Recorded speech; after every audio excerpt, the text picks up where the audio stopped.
Blessing the Post Studios today, representing Great Britain, Olympic gold medalist, ranked second in the world in the women's 800 meters, the true queen of the North.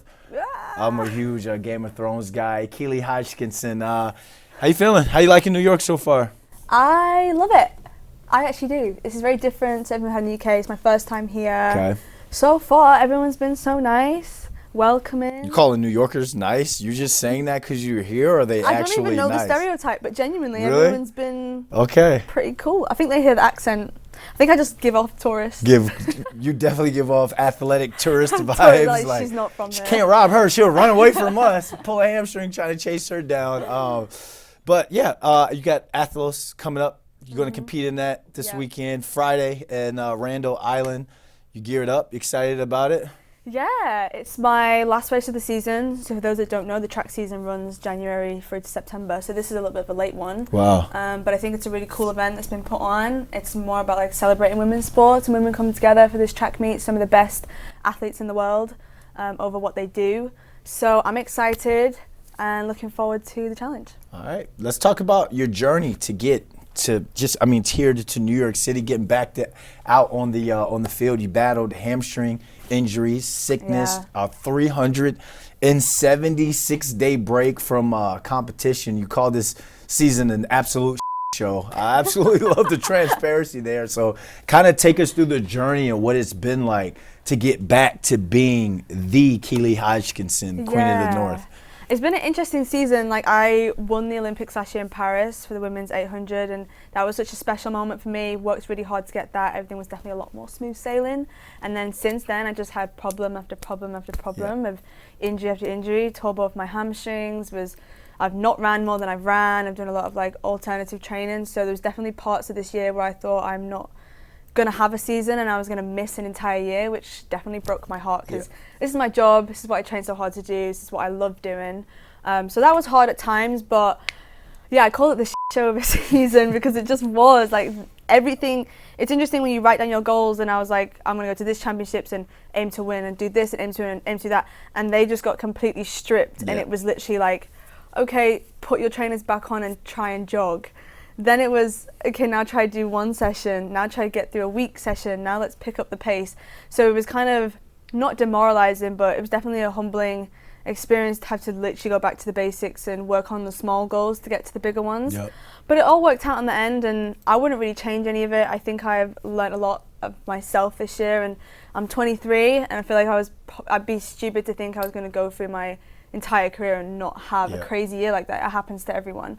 So I'm grateful for it, grateful for the lessons, and please just give me like 2-3 years of solid before you like do this to me again. No injuries. I mean, just kind of talk through about what you learned about yourself, because I feel as though we athletes were looked at like we're some sort of like zoo creature or whatever. We're supposed to be the robots, and it's, oh no, I am not hurting or anything. Just I need to show up and just keep going. So what did you learn about yourself and that appreciation that you do have and that love you have for the sport? I definitely learned how strong I am. I knew I was pretty mentally strong anyway, and to be a professional athlete, like, you'll know, like, you've got to be the challenges that come, and it's just you out there, and you're in control of what you do. You have this whole team of people around you, but ultimately it's down to whatever you do. So it was interesting managing all that. I learned to really like fall in love with the process of it, which I think is so important for longevity. I loved it anyway, and I loved competing, but I found a new level of just like taking it day by day, like enjoying the hurt of the training sessions, and this is where it's going to get me to be. And when I am back, or when I was down bad, and I was like, when I am back, I'm going to appreciate it so much more and just have a new respect for the sport, I guess, in a weird way. We call it let the pursuit be the reward. Yeah. Like, falling so much in love with the journey that you, like, when you get to the destination, it's just a stopping point. Like, there is no final destination. I think it's really important. Yeah, absolutely. So when you're checking off little milestones here and there, you've raced since, you're going to be racing Friday. Have you kind of thought about defending your title and the Olympics being in LA in 2028, or is that just so far down the road? I think in the track world we do kind of work in Olympic cycles, so going up to Paris, that was one, and the next 4 years, well now 3 years, we'll spend getting ready for LA. But I think everybody knows that LA is probably going to be one of the sickest Olympics yet. Yeah. I'm really excited for it. I feel like I'm really happy to be competing in this era of time in track and field, and happy that it falls in this cycle. And I'll be 26, which I think is a great age to do it. Wow. Go ahead. So age shame me. I'll be 41 next week. Let's age shame each other. Yeah, Yay, I'm a little 26. baby. Yay. I'm 26. That was fun a long time ago. But keep going. I'm sorry. No, it's okay. So I think it'll just be really exciting. I'm looking forward to it. To defend my 800 title, it's actually never been done before. Nice. So that would be really cool to be one of the first women to defend a title, and it's a good challenge to keep the motivation going. I've done it before, so it's like, why can I not do it again? I love a quote that you said, at the end of my career, I think people will remember what you've won, not what you've lost. Kind of talk to where was your headspace then, and kind of just like what does that quote mean to you as I say it back to you? I think it's interesting with like the human brain and how I think us as people, we tend to dwell more on the negative things and the bad things, but then when you come to look at the all-time best and the greats in sport, like Ronaldo, Shelly-Ann Fraser, Serena Williams, like you don't remember the match that somebody fell ill and it didn't happen, or like you remember what they won. And I think you can get caught up in being too hard on yourself, being really down on yourself, and just overall making yourself feel rubbish when you shouldn't. You should be proud. Like I look back at this year and I'm proud. It wasn't what I wanted, but I learned so much and I'm proud of myself.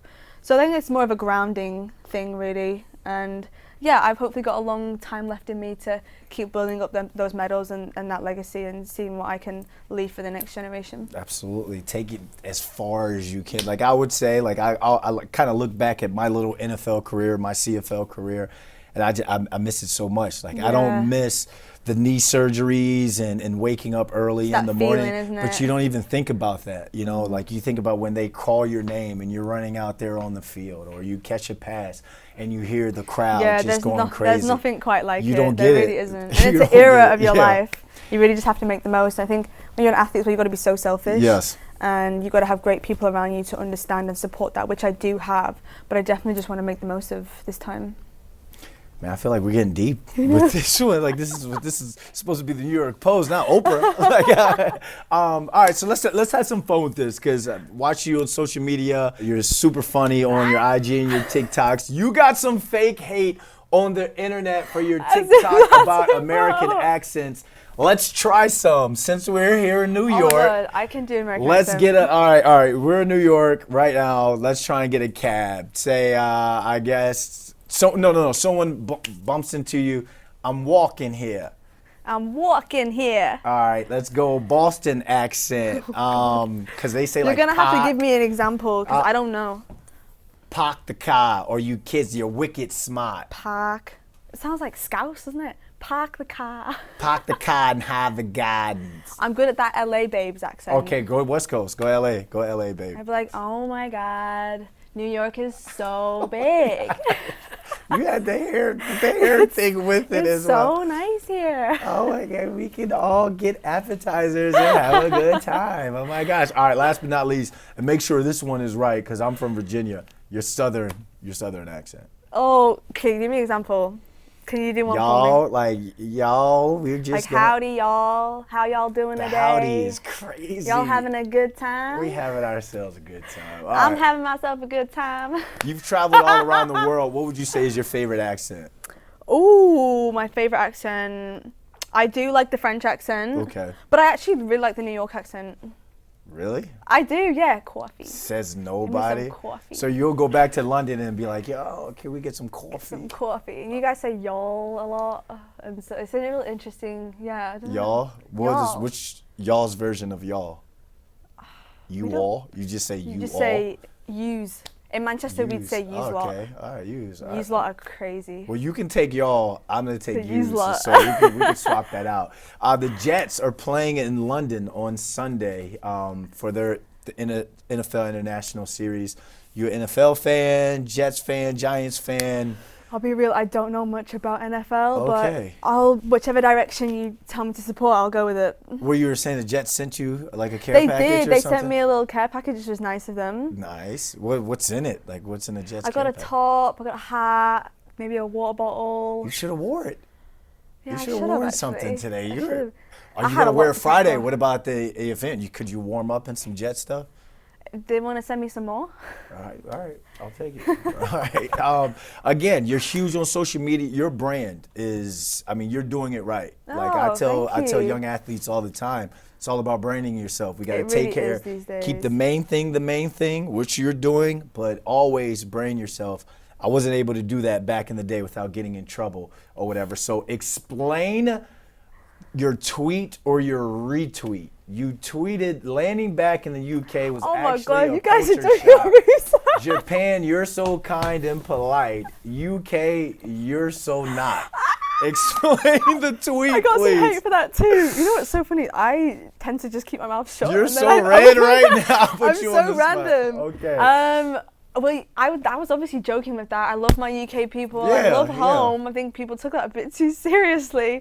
But I think just being out in Japan for a month, the culture was just so different. Yeah? It was really How a so? part of the world.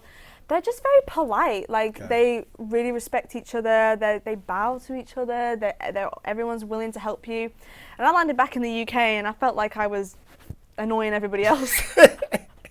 And I was like, well, this is a culture shock. And I'm back in, you know, but I love my UK people. No hate at all. So you took It's just different. Yeah, you took it to I Twitter. was more appreciating There you the go. Japanese culture. There you go. There Yeah. you go. But it's always going to be someone who You're has never a gonna problem. please everyone, and some people are gonna get annoyed. All right, That's okay. I got a retweet for you. I act delusional for fun.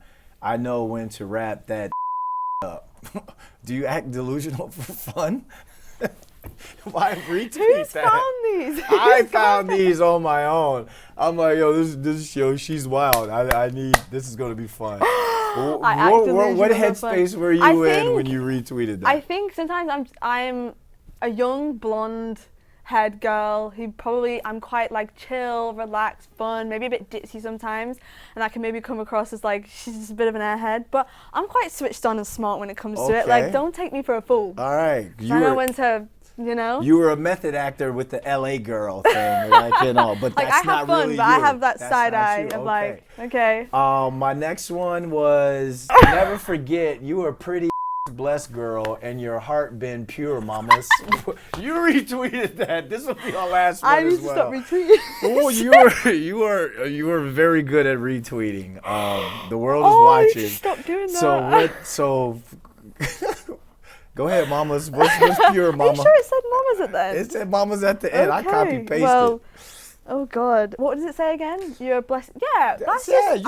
Women a very positivity. blessed life, and I think sometimes like I said, the human brain gets tricked. You always think yourself into a bad mood rather than a good mood, and there's just not much to be sad about. That's motivational quote right there. Never forget. Matter of fact, you read it to you let your audience know, and you Never forget you're a pretty ass blessed girl, and you have a pure heart.